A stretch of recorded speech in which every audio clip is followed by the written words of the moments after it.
Okay, you hear a voice, but you don't see anybody sitting in that chair. What is going on? It's not a ghost. It is I. Hi, this is Doug. Kind of a different entrance, I know, but here I am. Hearing ghost sitting in the chair. I'm here.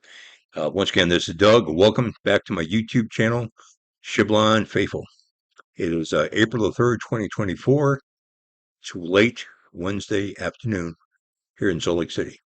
The weather has been really great today. I think about 5 to 10 degrees warmer than average for this time of the year. Just really nice weather outside. Anyway, I'm glad to be here once again. Last time I recorded was about 5 weeks ago, I think.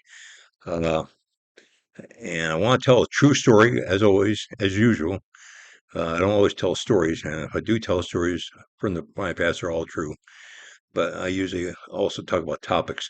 This time, to keep it a little bit shorter, I'm going to try to keep it between 5 and 10 minutes short, hopefully closer to the 5 minute mark. Uh, so it'll be just the story and maybe just a short comment after that. Anyway, I want to tell a story, true story, of course, many years ago when my son, who was then about 3 to 4 years of age, uh, that's when we lived in Salt Lake City itself. I live in the suburb now. Uh, we lived in the city itself, in the older part of the city, where the houses were built about 100 to 150, maybe 100 to 150 years before, and maybe a little bit older. And the streets were narrow. They were like one lane each way, of course, with sidewalks where you could walk along the street for walking. But the streets were not too narrow, but they were narrow, especially compared to some other streets in the city where they were much wider than that. Anyway, here it's an older part of town, residential through and through, in that area where I was living in our apartment, our home. And my son and I took a visit. We decided to walk just a few blocks over to the home of an older gentleman, a brother, as we call them, brothers and sisters. But this brother had just lost his wife. They were both in their 80s, I believe it was. And he had just lost his wife about week and a half before that. She had died from old age. And it was only just him now, at least for that period of time in the house after his wife passed away. And it's just a few days after her funeral. I wanted to go over there with my son to visit him and uh, support him and be a friend. At this time, it was from what at this time where he was going through some really sorrowful and lonely feelings there. So my son and I went over there, walked a few blocks over there. And by the way, whenever we walked in the avenues, I always held his hand at that age, at young age, to make sure my son was safe and not run over by a car.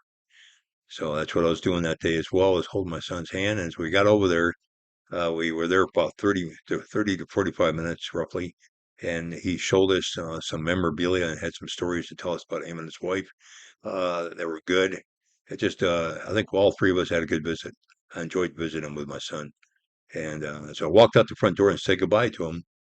We walked down just a couple steps he had from his house down to his sidewalk, short sidewalk, to the street, which wasn't that far at all, just a pretty close city sidewalk running along the street.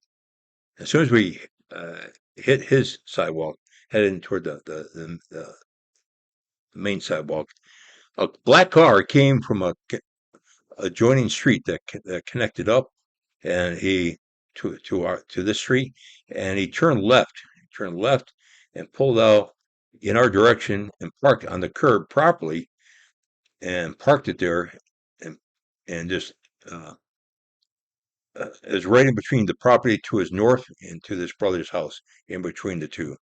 So, but still pretty close. And in the avenues in that part, instead of crossing the street, uh, right there, right in front of that car, that was not a wise thing to do because, first of all, the car was dark black, and the engine, he just kept, after he parked it, he didn't turn it off and get out of the car to go visit somebody, nor did anyone come from a neighboring house to jump in his car like he was picking somebody up. It wasn't nothing like that at all, apparently. He, I didn't hear any music at all. I just heard the engine running through it all. He never turned the engine off, kept it running, and the car was black, and the windows were all heavily tinted, and including the windshield, which is against the law to have it that dark for the windshield. If any tinting at all is allowed, I don't think any is. But anyway, he had that. It was so dark, and this is daytime. This is not nighttime. This is daytime. Uh, and I could not even see the outline of a body behind the wheel. I couldn't even see that. That's how dark it was, let alone a face to know whether it's a man or woman or whatever. I had no idea who was behind that wheel. Just know the engine just kept on running. So as soon as we hit the sidewalk, and I had that looked at that car. Uh, the the Holy Spirit talked to me or communicated with me. It made it clear that there's something wrong with this car. Watch out for this car.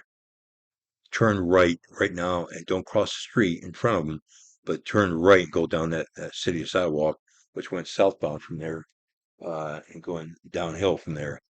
And then I would walk just a few blocks away would be our home, my son and I. So I followed those directions and held my son's hand firmly.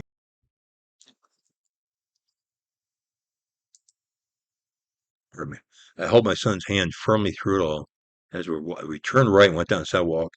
So we're walking away from this car, we're making distance between us and the car. I didn't. The engine just kept on running. I never heard his car doors open or shut behind me, even though I didn't look behind me.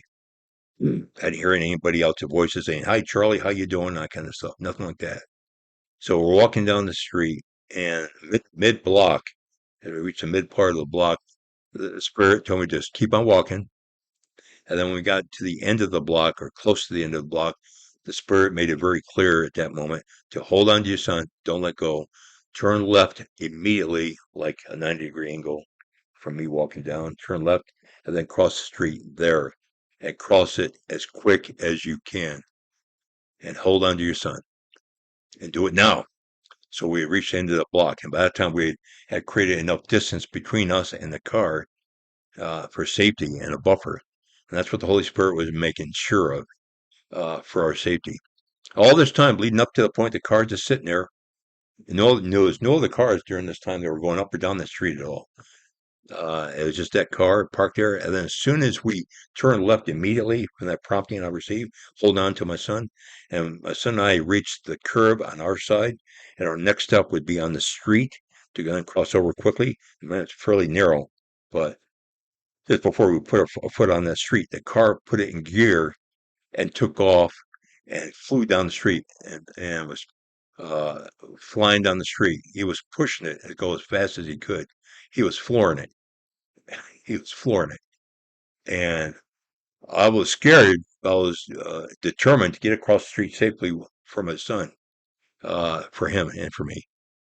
And as soon as we reached, now he's playing on the street going southbound, right? And as soon as we crossed over and put our foot on the other side of the street, he was behind us. That's how quick he got to us. I mean, got close to us. He didn't stop, he didn't yell at us, he didn't honk his horn. He just kept on flying down the street and went down there and never came back. Never saw him again. But he had just barely missed us. He was flying. We were over here, and he was flying behind us, and he had just barely missed us. We got there safe and sound. My son wasn't scared, wasn't crying, wasn't screaming, he wasn't yelling. He was calm and peaceful through it all. I didn't say anything drastic to him. I just did what I had to do and get across. I talked to my son to try to be calming and peaceful to him through it all. We got across to the street, and then we went from there. Took a couple breaths. Then we walked down the street and crossed over a couple blocks to get to our house, our home, our apartment. And the car never came back. Listen to the Holy Spirit. Uh, that's highly unusual. The car was trying to kill us. Obvious, he was trying to kill us. I don't know why, but whenever that situation, there's evil there, and when there's evil, there's Satan. And what Satan is, he's trying to hurt people, especially if you're good and you think you're good and protected. Satan is even out to get you even more than other people who aren't following Christ that much. He's not worried about them. He detests those who are faithful. Be strong, good courage. I love you and take care.